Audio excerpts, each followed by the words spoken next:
روز بخیر. اخباری تاجیکستان و جهان را از استودیوی مرکزی رادیو آزادی مستقیما پیشنهاد شما میکنیم. امروز 19 اپریل است و سرخط چند از موضوع برنامه. کی طرفدار و کی مقابل؟ پارلمان تاجیکستان مسئله شبگردی نورسانی تا 18 ساله را بحث نموده سازش تشخیص علامتگذاری مرز با ازبکستان را تصویب کرد. شرطنامه به امضا رسیده دلیمیتاس 192 از 137 کیلومتر خط سرحد دولتی تاجیکستان و ازبکستان را در بر گرفته است.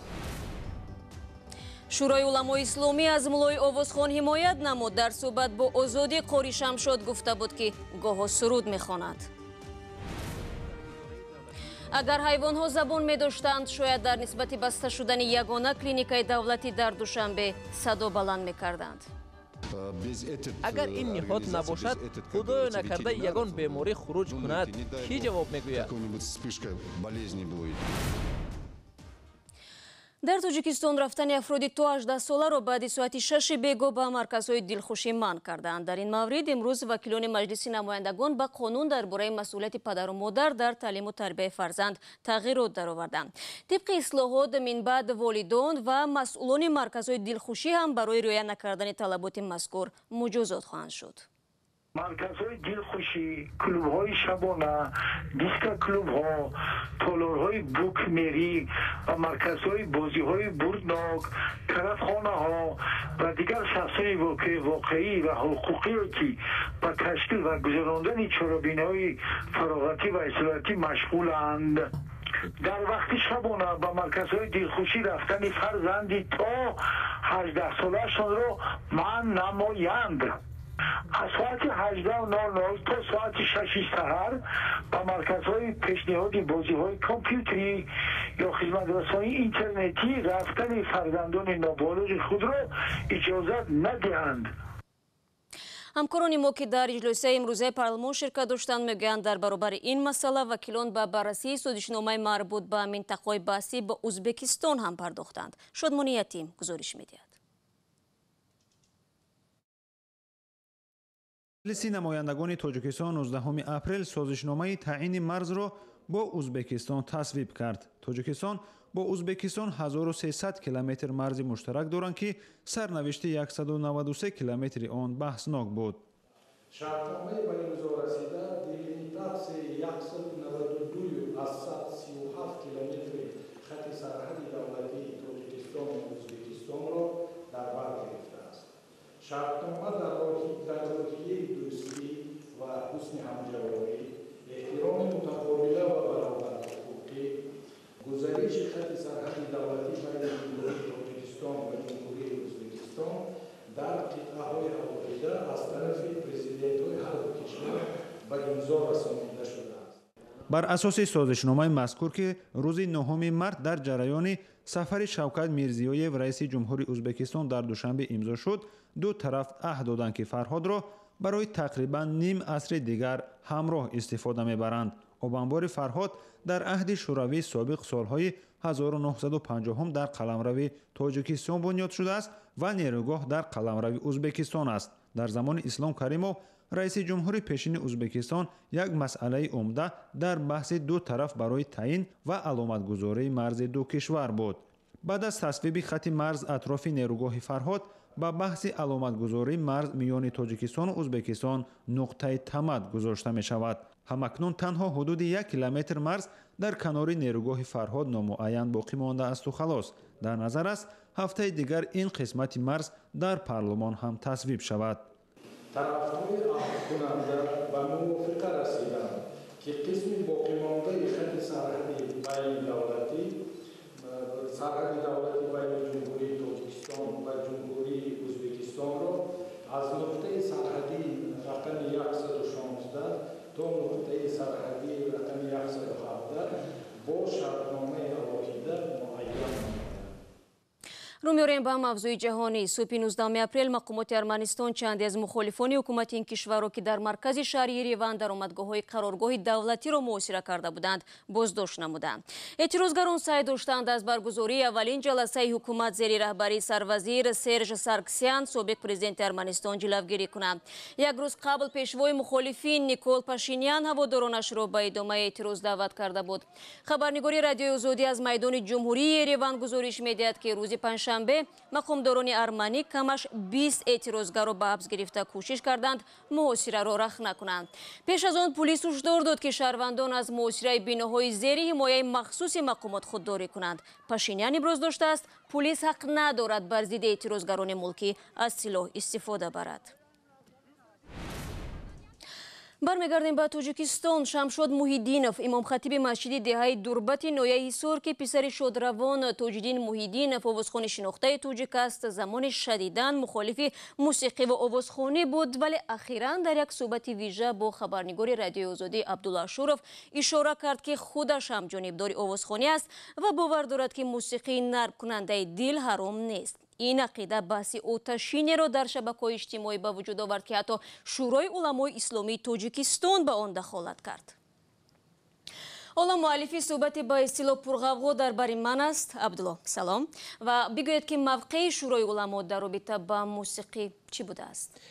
بله شهلا، شورای علمای مرکز اسلامی تاجیکستان موقع خود را در این بابت روشن کرد و گفت آوازخوانی در روزهای جشن و سرور از جمله روزهای عید، جشن عروسی و تولد فرزند مستحب است. یعنی شورای علما این آوازخوانی را نه تنها روا دانست بلکه آن را یک عمل ثواب خواند. ببین عبدالله، در اینترنت آوازخوانی قاری شمشود مثلا دیروز پیدا نشد. چرا حالا این بحث و در همین شکل یعنی آتشین و پر از تحقیر و توهین صورت میگیرد؟ شمشاد موحیدینov پس از نشر نوار سرودخوانیش که در روز جشن مادران صورت گرفته است در صحبت با رادیوی آزادی گفت موافق تعلیمات دین اسلام آوازخوانی ممنوع نیست و از حیات پیغمبر نیز مثال آورد که در چندین مورد به آوازخوانی و رقص و سرود اجازت داده است. اما این گفته های شمشاد موحیدینov خشم یک گروه مذهبیان محافظه‌کار را به بار آورد که با نشر چندین نوار در شبکه‌های اجتماعی او را محکوم کرده گفته های او را نادرست خواندند. این بود که شورای علمای تاجیکستان به این بحث وارد شد و از موقع شمشاد موحیدینov جانبداری کرد. ضمناً شورای علمای جمهوری تاجیکستان یگانه نهاد فتوا دهنده است که به جز آن کسی تصمیم گرفتن در مسائل مذهبی را ندارد. البته پشتیبانی شورای علما و برخی از طرفدارانش باید قاری شمشود را روح بلند کرده باشد، اما به هر حال وقتی شما دوباره با قاری شمشود صحبت کردید بعد این تنقیدها او در کدام حالت قرار داشت؟ شمشاد موحیدینov در حلقه های دینی با اسم قاری شمشاد معروف است و او در صحبت با ما گفت از موج چنین تحقیر و تنقید در شبکه های اجتماعی تا حد افسرده شده است و از تنگ نظری مذهبیان در حیرت است. او گفت از خواندن این تنقیدها نه تنها خودی او افسرده شد بلکه مادرش نیز آن را خوانده بیمار شده است. فهمم. تشکر عبدالله برای تفصیلات. بیننده عزیز، صحبت عبدالله با قاری شمشود و واکنش شورای علمای اسلامی در وبسایت ما و هم در آزادی ویدیو دسترس است. شما برنامه خبری رادیو آزادی رو تماشا دارید. روز گذشته 7 عضو یک خانواده را دادگاه ولایت سوخت برای تلاش پیوستن به گروه даҳшатафкани давлати اسلامی متناسباً از 12 تا 17 سال روانه زندان کرد. خویشاوندان این افراد که یکی از آنها زن 71 ساله است تعیین چنین جزا را سنگین می‌دانند، اما به هر حال این 7 نفر در تاجیکستان حکم گرفتند و مهلت جزا را در محبس‌های وطن سپری خواهند کرد. ولی شماری از زنان جماهیر شوروی در عراق و سوریه بازداشت شدند و مجازات و شرایط در آن کشورها شدیدتر از تاجیکستان، روسیه و یا قرغیزستان است. مقامات عراق روز 17 اپریل دو زنی را از چچنستان روسیه با جرم عضویت در گروه تندروی دولتی اسلامی به حبس ابد محکوم کردند. دادگاه میگوید که ملت این دو زن در اصل داغستانی بوده، آنها در چچنستان زندگی میکردند. مطبوعات دولتی روسیه با تکیه به تلویزیون عراق گفت که در مرافعه روز گذشته همچنین 3 زن از آذربایجان و 1 زن از قرغیزستان حکم قتل گرفتند. معلومات درباره هویت این زنها دسترس نشده است. همزمان خبرگزاری فرانس پرس میگوید که در مرافعه دادگاهی روز گذشته 5 زن آذربایجانی حکم اعدام گرفتند. 2 زنی که از چچنستان روسیه بودند و حکم ابد گرفتند در مرافعه با کودک‌های خود حضور داشتند. ماه دکبر سال گذشته عراق از پیروزی بر جنگیان داعش که 3-1 قلمرو کشور را تحت نظارت داشتند خبر داد. بر پایه قانون ضد تروریستی عراق آنهایی که رابطه‌شان با داعش ثابت شده است حتی اگر در خشونت‌ها دست نداشتند مجازات می‌شوند. گفته می‌شود که عراق بیش از 1000 زن خارجی را برای همدستیشان با گروه تندرو دولت اسلامی بازداشت کرده است. بخش عمده آنها از ترکیه و دولت‌های سابق شوروی هستند. بعضی این زنها حکم قتل گرفتند. خبرگزاری اسوسییتد پرس ماه گذشته نوشت که عراق بیش از 19,000 نفر را با اتهام همکاریشان با داعش بازداشت کرده است. барномаро идома медиҳем. дар душанбе ягона идораи давлатии бойтурӣ ки масъули назорати ҳайвонҳои хонагӣ буд барҳам хӯрд. бадари ин идора дар ҳоле муҳр зада шуд ки дар пойтахт тақрибан 5000 нафар соҳиби сагу гурба ва парранда ҳастанд. соҳибони ин ҷонварон ҳам мегӯянд ҳар сол ҳайвони хонагии худро эм мекарданд ва ҳоло намедонанд ба куҷо муроҷиат намоянд. гузориши баъдии мо дар ҳамин бора аст. ҷумагул дар идораи давлатии бойторӣ 14 сол кор кардааст. ӯ таҷрубаи бой дорад ва метавонад ҳам эм кунад ва ҳам ҷарроҳии душвортаринро анҷом бидиҳад. ҷумагул мегӯяд аз байни ҳамаи ҳамкорон ӯ ягона нафарест ки дар клиникаи хусусӣ ҷойи кор ёфт. қабл аз баста шудани идораи давлатии бойторӣ ҳамаи ходимон аз санҷиш ва ё аттестатсия гузашта буданд, вале ҳоло ҳамаи онҳо ки 10 нафаранд бекор монданд. баъди аттестатсия эълон карданд ки шумо мисол гузаште ами аттестатсия 15.5 балл гирифте гуфта эълон карданд. баъди вай гирифтан моро ами ҷои кор мисол холӣ карданд ки штат надори штати ветеринарӣ. соҳибони ҳайвонҳои хонагӣ дар тоҷикистон аз баста шудани идораи давлатии байторӣ норозиянд. онҳо то ин муддат имкон доштанд байторонро ба хона низ даъват кунанд. байторон низ бидуни иҷозат ҷуръати фаъолиятро надоранд. боша бо соза мисол вақти ваям наҷот меёба мисол соз мешава шифо меёба мисол мо ҳам хирсанд мешавем мисол мо ҳайвона меад гуноҳ намешада. баъди барҳам хӯрдани идораи давлатии байторӣ табобат ва аз бемориҳои ҳорӣ ройгон эм кардани ҳайвонҳои хонагӣ зери суол рафт. мутахассисон мегӯянд чунин вазъият метавонад паёмадҳои ногувор дошта бошад.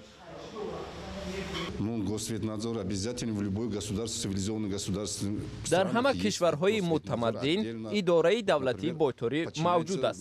масалан дар тобеати вазорати кишоварзӣ. агар ин ниҳод набошад, худоё накарда ягон беморӣ хуруҷ кунад, кӣ ҷавоб мегӯяд? клиникаи ягонаи хусусӣ тавони хидматрасонӣ ба тамоми сокинони корафтодарон надорад. мушкилро мешавад бо ташкили клиникаҳои нав ҳал кард. аммо байторони бекормонда дар ин амр дасти кӯтаҳ доранд. зеро кумитаи бехатарии озуқаворӣ ки идораи давлатии байториро иваз мекунад тоза таъсис ёфтааст ва ҳанӯз иҷозатнома намедиҳад. кормандони собиқи идораи давлатии байторӣ ҳам мехоҳанд клиникаи хусусӣ ташкил кунанд. агар чунин клиникаҳо бештар шавад, назорати вазъияти бойторӣ беҳтар мегардад. бинои идораи байтории барҳамхӯрда солҳои зиёд дар ҳолати садамавӣ қарор дошт.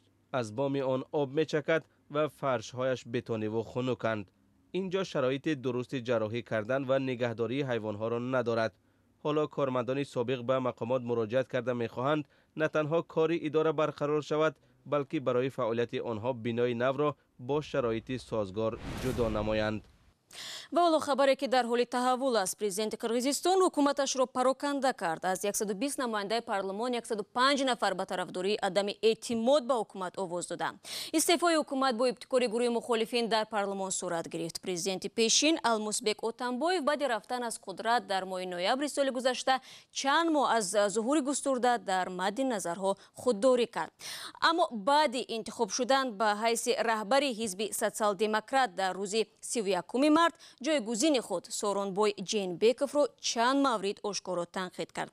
сафари соқифи 39-сола аз шарикони наздики Алмусбек Отамбоев буда моҳи август ба мақоми нахуст вазири Қирғизистон омад. 15 دقیقه که در اختیار داشتیم به پایان میرسد. خبرگزاری‌های بیشتری ما را در وبسایت رادیوی آزادی و آزادی ویدیو یوتیوب دنبال کنید. تشکر که امروز نیز با ما بودید و فردا شما را در همین استودیو منتظریم. خدا نگهدار.